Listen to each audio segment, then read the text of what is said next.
3 might going. As you said, the extra 6, the extra 9 might sprites that are just crashing into these poor little battlefields. It's quite devastating, as you said. I think that maybe they're strategizing to take advantage of some more of their draw power because it provides a little more flexibility. So the stupefies, for example, might give them some access to some other options. But I would agree your strongest play would be to get your gear on the board, get the sprites out since you can get one, at least one every single turn, and just like fire for points. Exactly. Right now, though, the issue is trying to get on the battlefield after Teemo holds on the battlefield. But going first on the side of Mono just help that a little bit. Right off the bat, we've got the Raven Bloom. The battlefields are the Seat of Power and Star Tip Peak, so they're going to be looking to reclaim some of their runes. And turn two, Teemo is going to drop in a something, an Evelyn. Not the best, but at least he's got something to establish the board. Exactly. As you're saying, Teemo is super power hungry with how much you hide in this version of the deck that you do want to be getting those extra channeled runes at the start of your turn, again, just so you can use them to hide something extra on the follow-up play. Going in, though, on the side of the Raven student, just to try and keep them off the extra powers as long as you can, really. But you said, yeah, the Evelyn's coming down here. Generally, you see these coming up on a hidden, as it is a backline card, but trying to get something out fairly cheap early on does help the gameplay go a bit faster. Right. It's better than nothing. It's something that ideally you would want to save those, but I'm not really even sure. What would you prefer to be like the optimal turn one two drop if you were playing Teemo? That's quite an issue with Teemo. Essentially, because you're going second, you wouldn't mind a sneaky deckhand going down, getting that early point first, being able to set True. up a hidden card. But otherwise, like you said, it's not really much of a good one here, especially since we're having to hard play that Windsinger. Right. The Windsinger was played to counter the Ravenbloom. They played a discipline in order to keep that on the board, along with giving it +3, saying you're not going to take this. You better go for that seat of power if you want to score a point. Yeah, so there's no huffing and puffing on this one with that 5 might Ravenbloom student there. And as I said, getting on that seat of power, get yourself set up with some hidden cards will start the game off. But unfortunately, it's kind of hard to get the Milio off of the play once it's started here, especially since as of next turn they can start throwing those 4 might sprites straight into that seat of power. And that's really like one of the big advantages of Milo getting that Ravenbloom on is that for one, you have a constant potential for might increase for defense. Getting the star tip peak means that you had that couple of extra runes, as you saw, to establish the discipline. And now with that, I'm guessing that Teemo is just going to say, I know that these sprites are coming, but let me try to hold out on that while this aggression is getting ready to rain down. And that's it, essentially. Just when you come and attack to get this base off of me, I'm going to reveal the top 5 cards. So every hidden I'll do damage to you to try and stop you from actually fighting me on this battlefield. But again, Milo is already a point up, which makes it a lot harder to sort of deal with that situation. I just saw that he's already got a watcher in hand, and so he's probably chilling right now as far as just having a sheer amount of might to overcome whatever is not only on the board, but I'm not really sure what the Teemo is going to have to counter that once everything is kind of out. Obviously, he can't play at this turn yet, but it looks like he's got so much setup. Ooh. Another mask is pretty substantial. We'll see if he goes for the sprite on this. Yeah, 5 might sprites pretty good. Yeah, that's what's coming in. Sprites coming at 5 might, walking into the battlefield.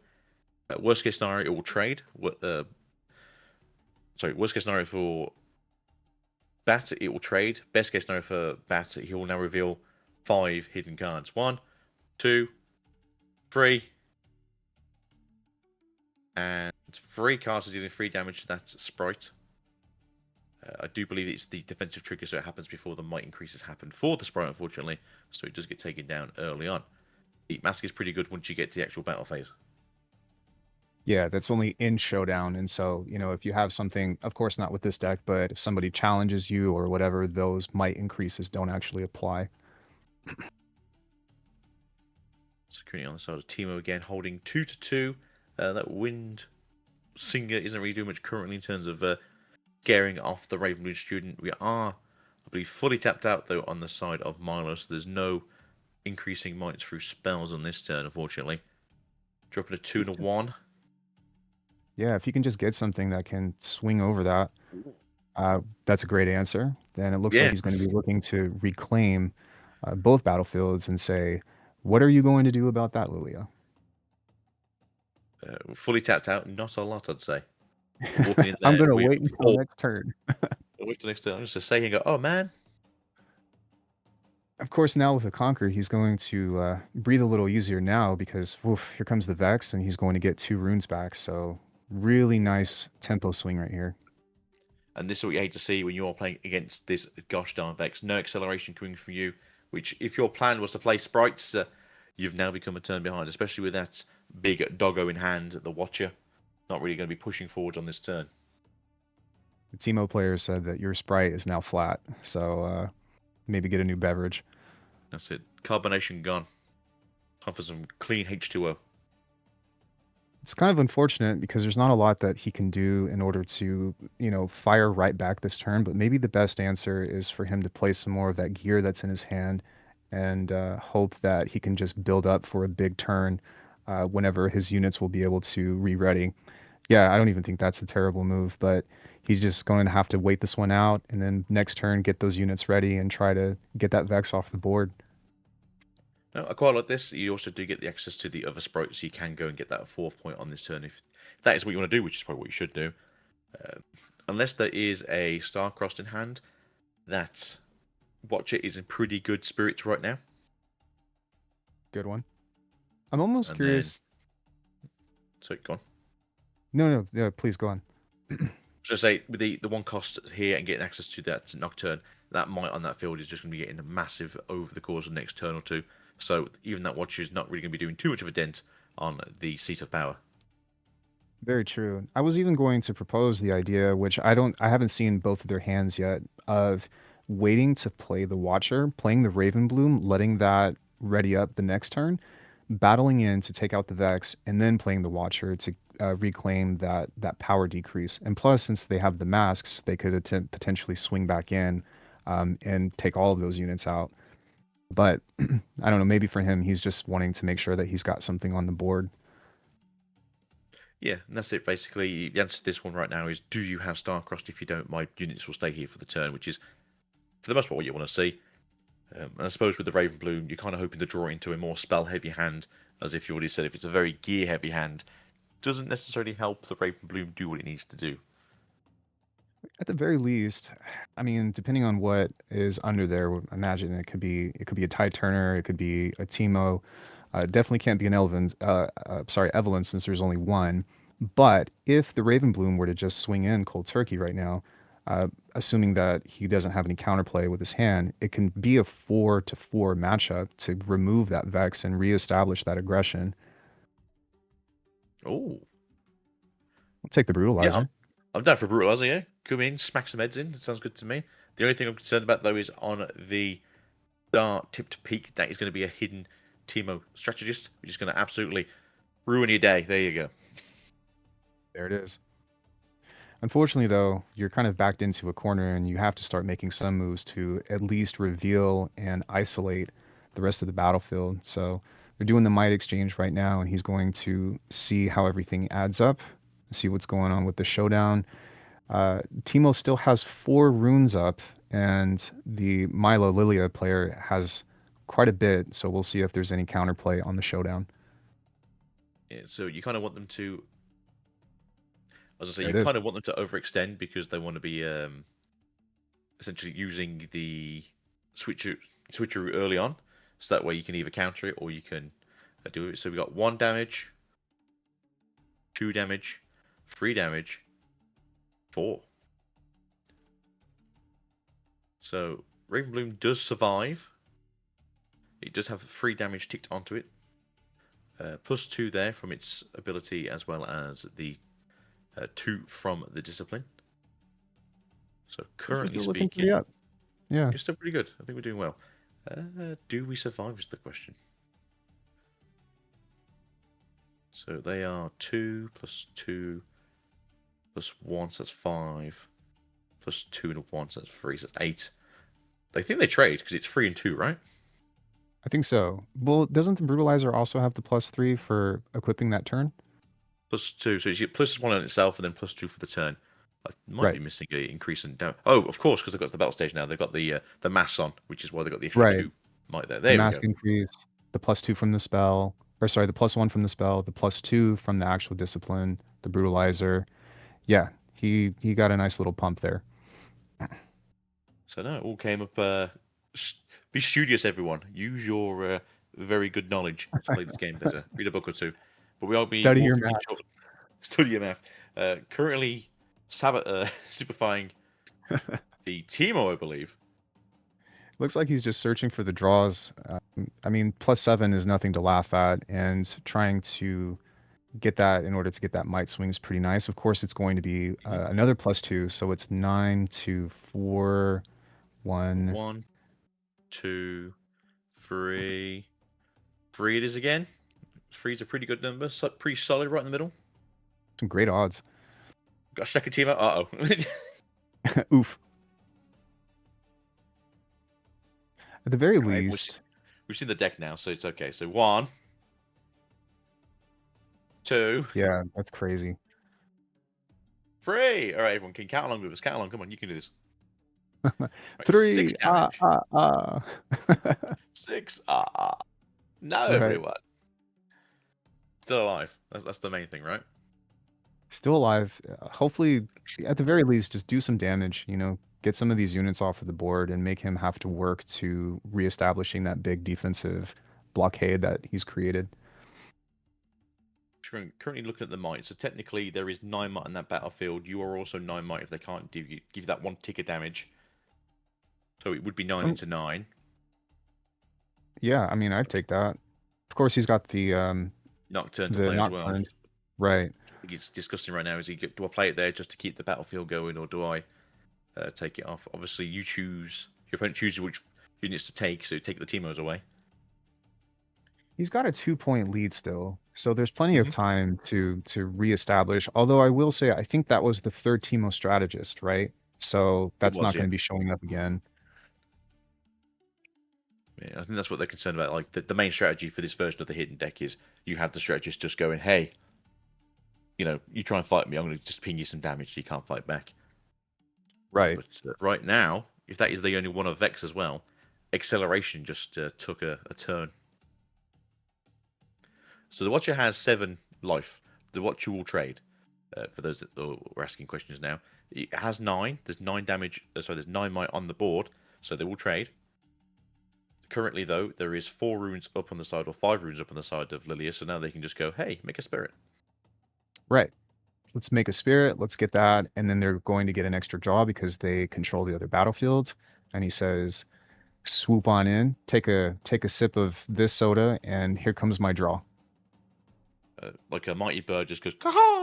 Comes in, takes that point, I just said, get the extra draw going, making things a little bit easier for the following turn. And that's a pretty big sprite when you go to fight it. That's true. Although he is sitting on 8 might total, just ready to go. So I do think that we're going to see some kind of trade here. The score is evened up and the pressure is on, but both players seem to be in a pretty decent position. So right now he's got 1 up, which means we could have a Stupefying hand or an Unguarding hand, as I think is what's flashed on the screen. Depending on where you go right now, that's a case of trading with both units. So that means you cleared the board for yourself as Milo, which I think is still a pretty good trade overall. It would be, but then that would still be giving I mean, up that tempo. doesn't But help. no, he's got No. a different idea. So no, Singularity, that would do wonders to clearing the board. Okay, On Guard is a just pretty seems nice like. counter, just as you predicted. That will hopefully save the Raven Bloom. So even still, Do you mean it was 6? Do you mean just 6 damage? Oh no, my plan. oh, not quite enough apparently.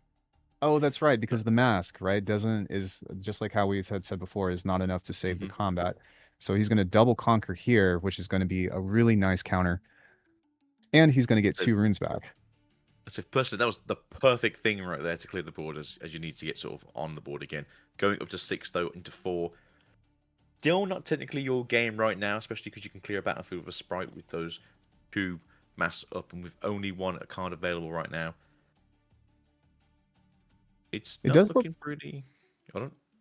Remember, Teemo's effect, for someone says something is cheating, he's not. You can use Teemo's effect to make things pay with energy as opposed to power.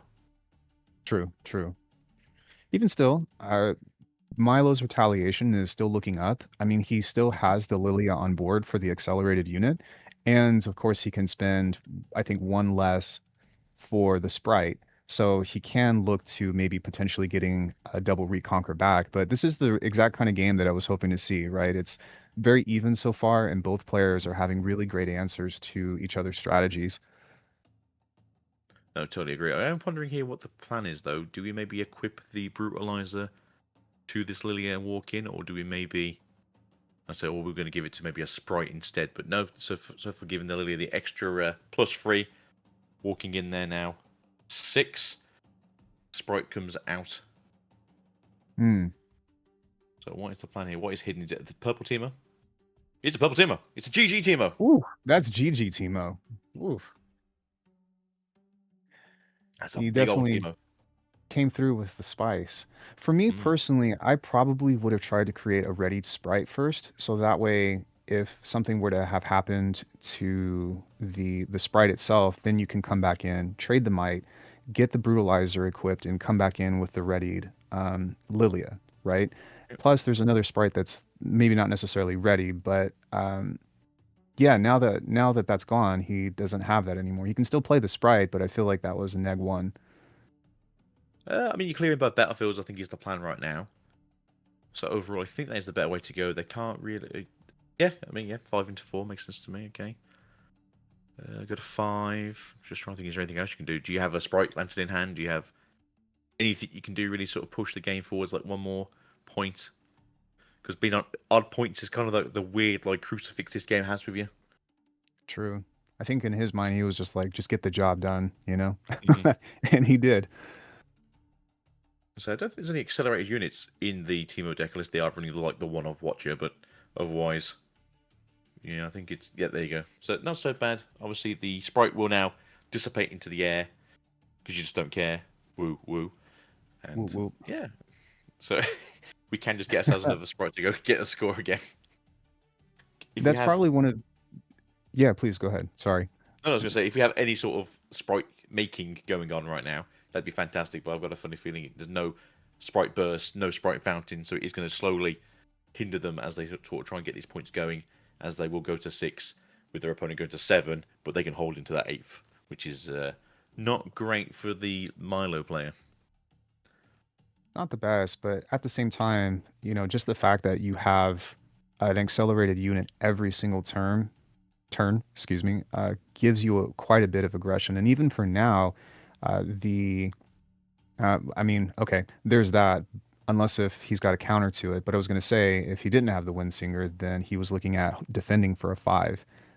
It still looks like the Nocturne is only going to be able to conquer one battlefield, which will put him at 7, but there's still plenty of counterplay to come back and at least duke it out for who's going to hold that 7th to 8th Oh, point. Unless if oh, you sneaky not anymore. deckhand, Not GG's. anymore. Nice. Wow, what a great play. I say, to be fair, we did go through that deck quite quickly with all the different strategist sort of counter defensive plays, and I didn't see a sneaky deckhand come up, so at some point it had to be drawn right. But no, if you're going to go for a sneaky 8-point game, deckhand is the way to do it.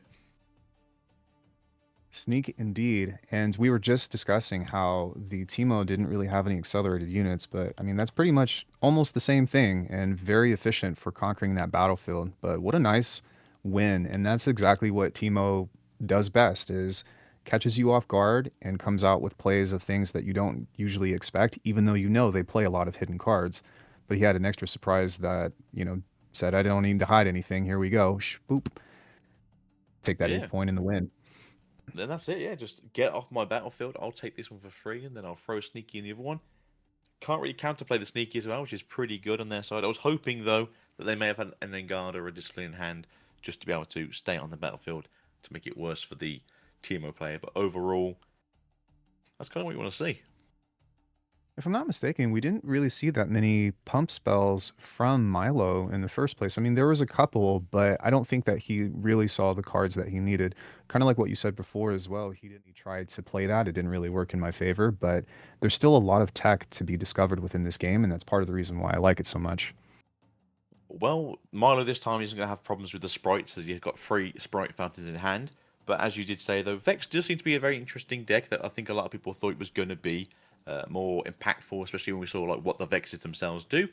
But Mm. overall, they seem to be very good in other decks, whereas Vex itself isn't really pulling its weight. Although we did see that I think number 8 today was currently 4-0 in Vex, so maybe we'll see them in the next round. Caitlin Clark decided to take a vacation from basketball and come play some Riftbound, apparently. I can't say that I'm too upset about it. We'll see if she has the chops for card-based strategy outside of just shooting hoops.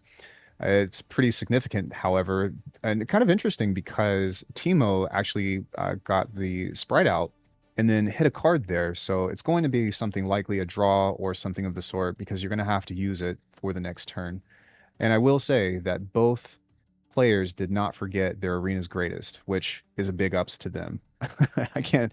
How many times do they see that? Constantly. We saw, I think, in like a top 4 before where they've got, to be fair. Overall, though, that was going to be the champion selected team. As you can see, it's been removed from the champion area. And then just to Right, right. reply to those over there in chat, what we mean is best ofs only rotate for 3 sets, unfortunately. So they only get like a 6 to 9 month sort of window of opportunity. Whereas, yeah, the first rotations will be, I think, set 10 for like the full rotation. That's great though.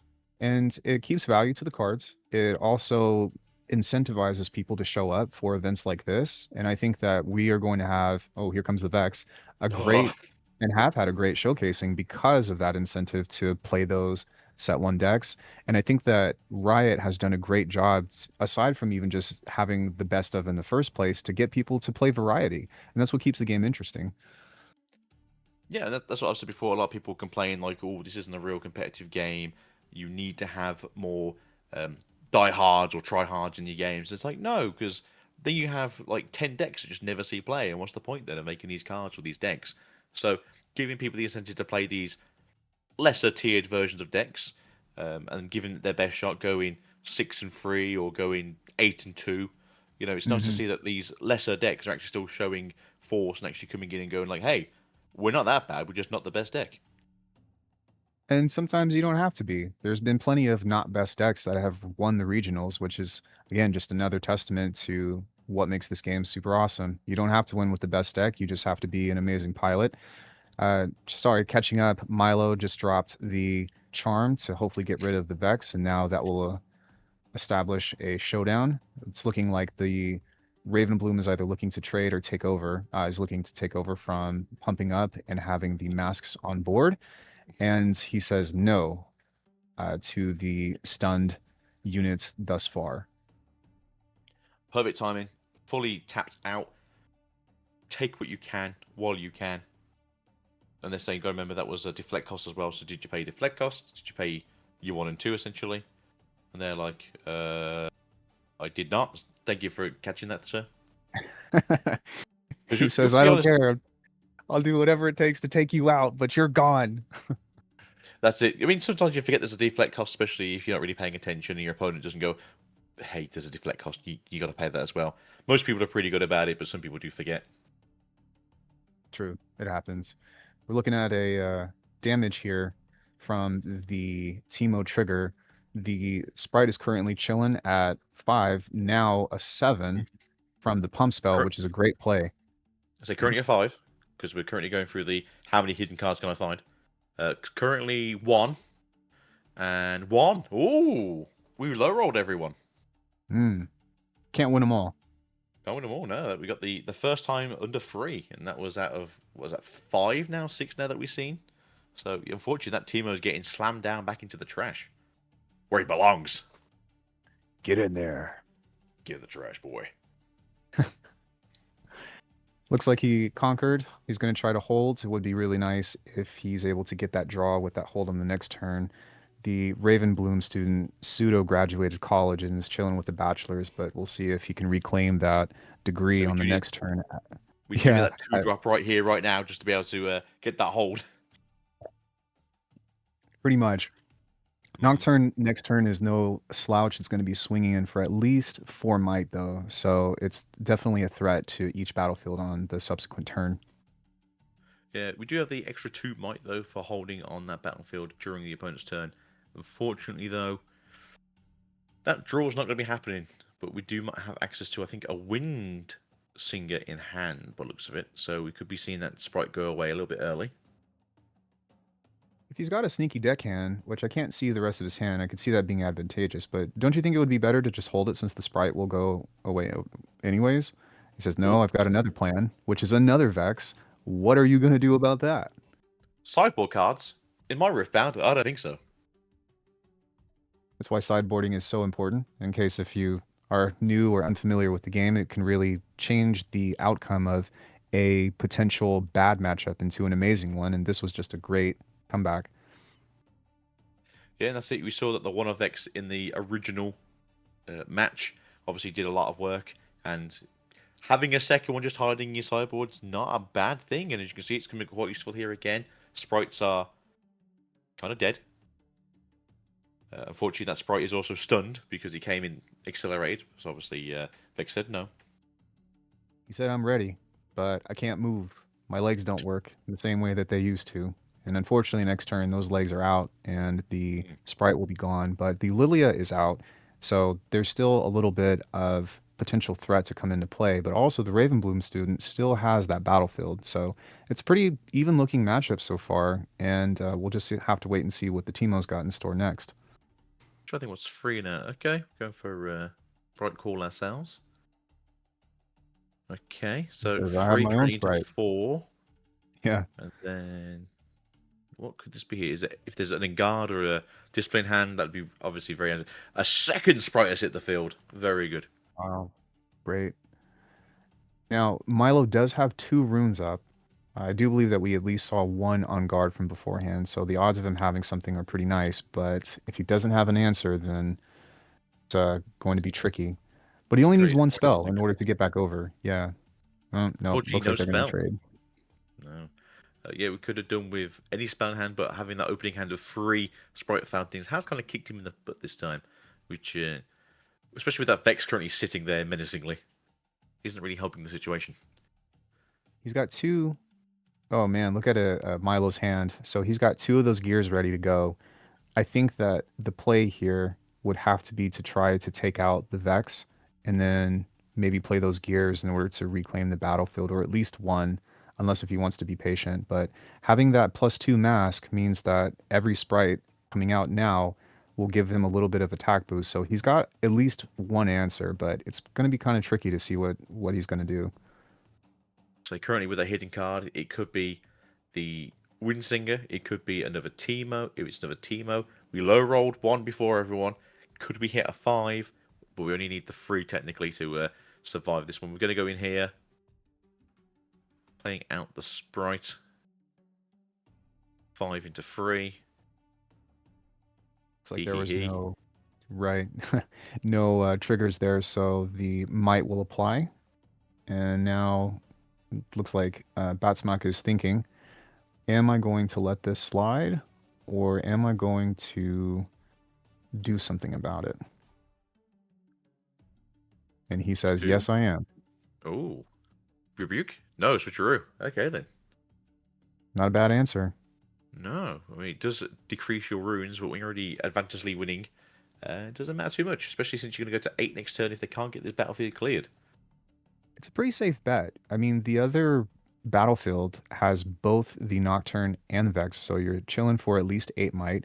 We can assume that, there's at least a Teemo, or it could be at least 1 to 4 of the might increase if it's the other Teemo. So I think he's pretty safe, and that seemed like a pretty good choice to say, all right, well, I'll take this gamble and hold out. But it does look, however, like there's his own answer, and they're looking to switch up. Was that Sprite Mother?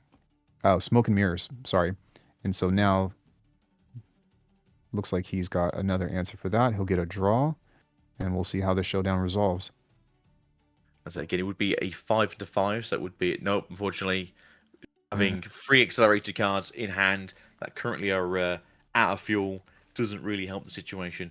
Vex, very good card. Stunks Yeah. staying high. Versus Azir, who can take it down. It looks like Azir already one game up against Draven. No, it's looking I mean, pretty so good here. far. Although Draven is ahead currently in this game, and as you said before, dressed to impress. And when you are playing the king, you should always be suited up for it as well. But over to you, Alchemy. I was just going to say, dress for the job you want, not the job you have, right? With that, he definitely showed up and came to play. There's already 3 Sand Soldiers on board, which could be advantageous with the battlefield. The name is eluding me right now, but there is a hidden card, and he plays the charm, and so now he's going to stack up and open up the battlefield in which to either create an exchange or to figure out what the next move is. Sorry, many things just happened all at once, and my mouth could not keep up with that. Eyes can see in 2 directions, but Mouth can only say one thing.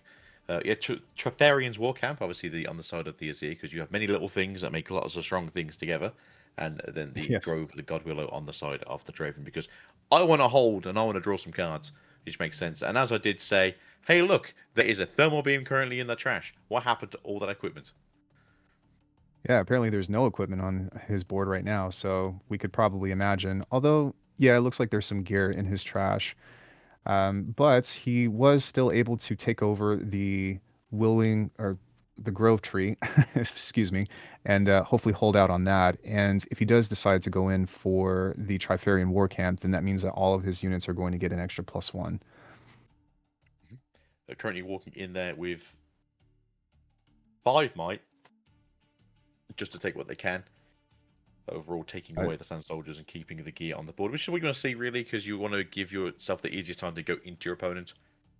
Draven, as far as I'm aware, doesn't really run a lot of accelerated units. Maybe they're running the pikes now, hmm. or the Rex size, what you saw a lot of in Spiritforged towards the end.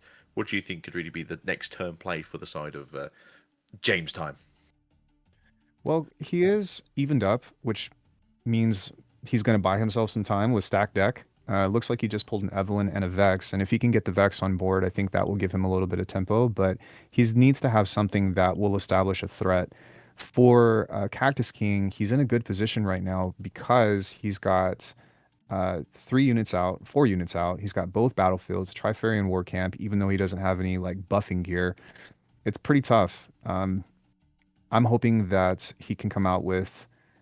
Oh, we'll we'll do a overzealous fan and a gust, and try to even things out there, I guess. Yeah, I mean, I don't know if that was the right play. Obviously, you want to keep your opponent off the turn. They're going to score with the upcoming Sand Soldier here when they move in. They're going to make themselves a recruit token anyway, so you can only gust 1 target. Let's just have a handful of gusts, then ignore me. But overall, currently, yeah, we're not currently in the best position to be fighting back against the Azir right now. That thermal beam may have come down a turn too early by the looks of it, but I think the way it was going, you did have to try to remove something from the back line. But if we Yeah, keep going at least 1 or 2... Oh, okay, apparently we're just drawing all the gear. right. He says, no gear, no problem. Look at what's in my back pocket, and now I've got the buffest sand soldier you've ever seen, +1, +2, +3. And says, what are you going to do about that with your little overzealous fan? It's a pretty devastating board now, especially considering that James doesn't have a huge rune pool in which to turn things over to. He's going to have to figure out a way to get over that and a hidden card for the disrespect. Assuming it's a guards, probably trying to suck over the other equipment or a back off, as you're seeing from the Squirtle list, which is a fairly good card for stunning things a little bit early in case something big does come down. But as you were saying, this ain't no Sand Soldier. This is a Sand Captain.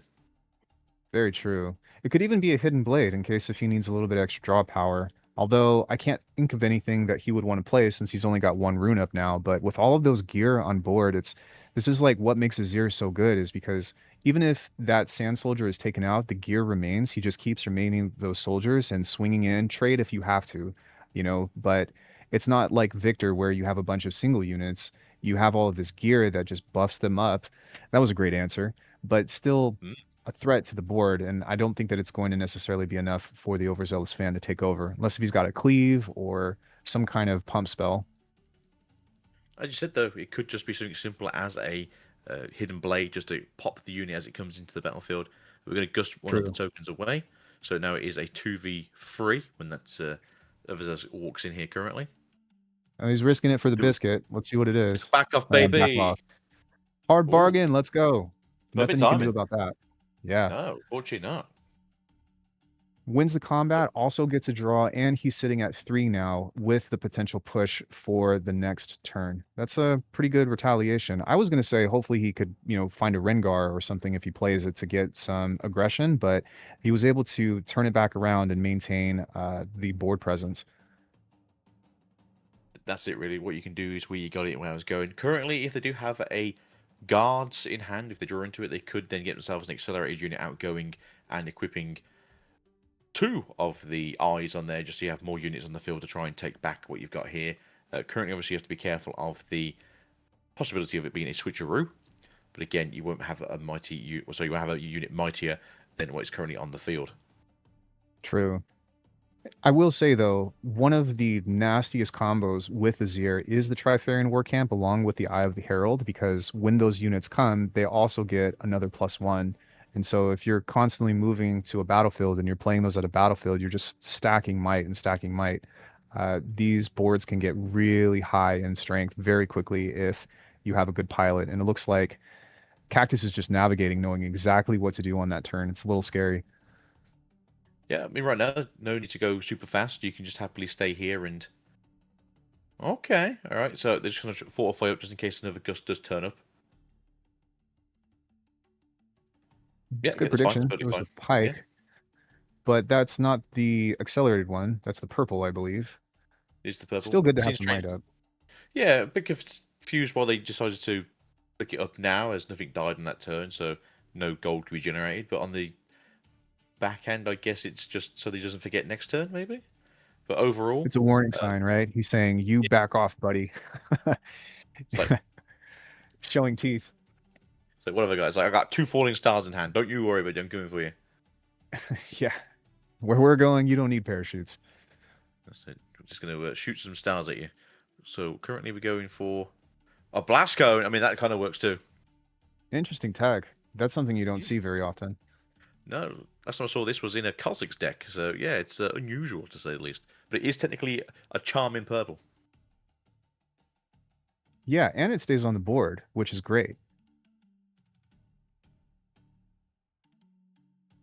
Because you do get stunned, unfortunately, for the Azir player. But nonetheless, currently you are in a winning position on the side of Cactus King. You are currently 7-6. You can just move out and get that extra draw from the God Willow, and then that could be all she wrote on the side of James Time. But hopefully, James does have a very good hitting card here that isn't just a mighty switcheroo. It makes sense why he revealed the card now, though, because he had a even better card to play, or perhaps another pike or something of the sort to build. So sometimes you have to play that, or you have to move a unit off of the battlefield and you don't want it to go to waste. So you might as well play it, get it out on the board, and say, you know what, I'm going to upgrade and get something better. Although I will say that there is quite a lot of might on the other side of the board. Now, he does have the overzealous fan, which he can push away at least one unit, but if he's got a guards or something else or an arise that can play ready units, it's going to be trouble here. I'm not sure if I like this, to be fair. I am concerned it's going to be a case of a switcheroo is going to flick over here and unfortunately get rid of this poor little sand soldier. Either way, there's going to be some interaction to go on. It could be possible that, yeah, so I doubt it's a switcheroo, or maybe he's just holding out, but he already let go of the overzealous fan in order to push it back, which might actually be the better answer because you don't get rid of the gear, so you can't just equip and, buff out the next sand soldier. No, very true. Right now, you got to be careful though, because you don't want to be going. I suppose an end guard would be perfect right now because you would go to 4 into 4 with the pike, which means if there is a switcheroo there, they don't really get anything from it. True. Currently, one, is it an end guard? Good sir. No, it is a salvage. Probably looking for the draw, to be honest. Yeah, and then oh no, hold on, it's an Evelyn. Evelyn. Double backline. All right, you choose which one dies. Okay, there we go. Killed the pike. Evelyn's here now. obviously bigger than the recruit.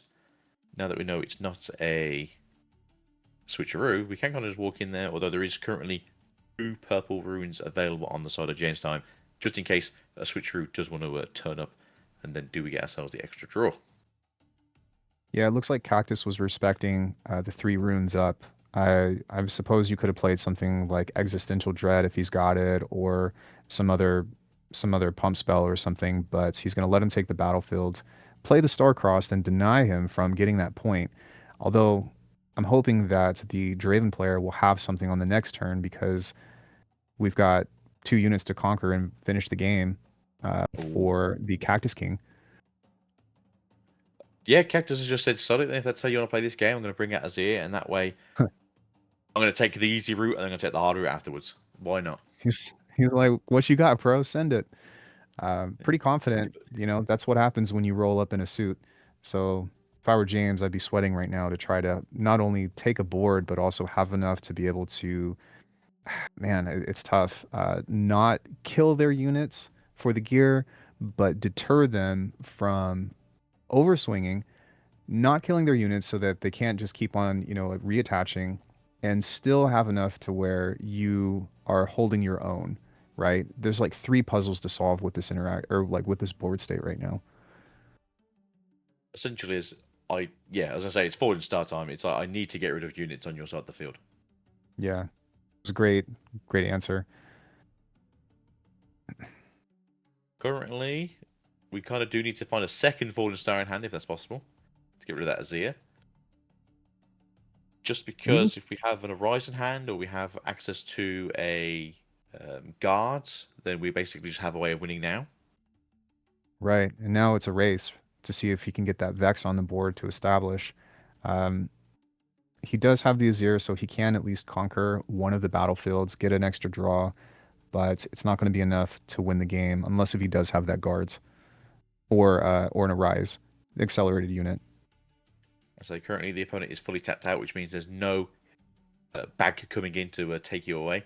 Get that draw going. I think that was a hidden blade, unfortunately, so not quite what we need. But do we have access to 4? What's going in for 4? A big sword. Play Okay, it everyone out. likes a big sword. The best friend sword, everyone, not the other one. The best friend sword. So we do have Yeah, ourselves now this big, mighty sand soldier in the back there, waiting to next turn. Currently speaking, what is the actual plan, though, other than just trying to keep things a little bit more buffed for next turn? yeah, man. Cactus just freaking built an armory apparently, and so he's got a lot of ammunition, literally on his backboard. And for the Draven player right now, it is nice that you've got a Vex, but it's not going to be enough as that Sand Soldier is going to ready up on the next turn. So he's going to have something that can not only take out this Azir, but also make sure that he maintains that Vex on the field. That is the third stack decker that we've seen. I think it was a Pike and Evelyn. I didn't quite see the first card, so maybe not Overzealous something that fan. we. So Yeah. overzealous, so hmm not exactly what we need right now. Is it I do something for next? Is suppose, the question. yeah, if he can get that Azir off the board and put the Vex on and establish that Overzealous fan, then that might be a nice deterrent, but he's still going to have something else. Ooh, Rengar. There it is. Okay, I would prefer if the person had done the move in first and then play the Rengar the way it's meant to be played, rather than putting it on the backboard and then moving it in. Because some judges might say that's technically played to the battlefield, to the base. Very true. Definitely But going to take out the Vex. I would have done the same. But the Rengar does at least take over the oh, battlefield for a 7-up. But yeah, I mean, all this Sand Soldier really has to do is ready himself up. I'm curious to see if he's going to provide the ultimate disrespect and combo out and wear 7 weapons just to take out this Rengar. It wouldn't be the smartest thing to do, but it would be epic. it would be very interesting, I agree. Currently, hidden card could be another Evelyn, which means it's a backline unit, so you can't choose it first. If we Cactus have King an did just pull a Arise, charm. Yeah, so that oh, might be GG's. we need to get another card. That's the issue. We need to get another unit going, unfortunately. But again, maybe you could draw into it if you go to the other battlefield. Get your draw going. What's your plan here for the cost of 1, sir? Another eye. Okay, all right. We see some eyes. Cactus said another one. Another one. We get some more recruits going. We're going to equip all the eyes. Currently, all eyes on me is what he says. Going to equip and get a whopping 3 extra units when he moves in. Would you like recruits? He says. Yeah, that's insane. So going to be walking in here. It's GG's. Just GG. Okay. Yeah. Couldn't take it down. I'm just trying to think though. It's a great. Sorry, carry on. No, I'm sorry. Please continue. So I was just trying to think there, like, what was the battle plan? Because obviously he was still a turn off. He could have played out another Sand Soldier for the following turn.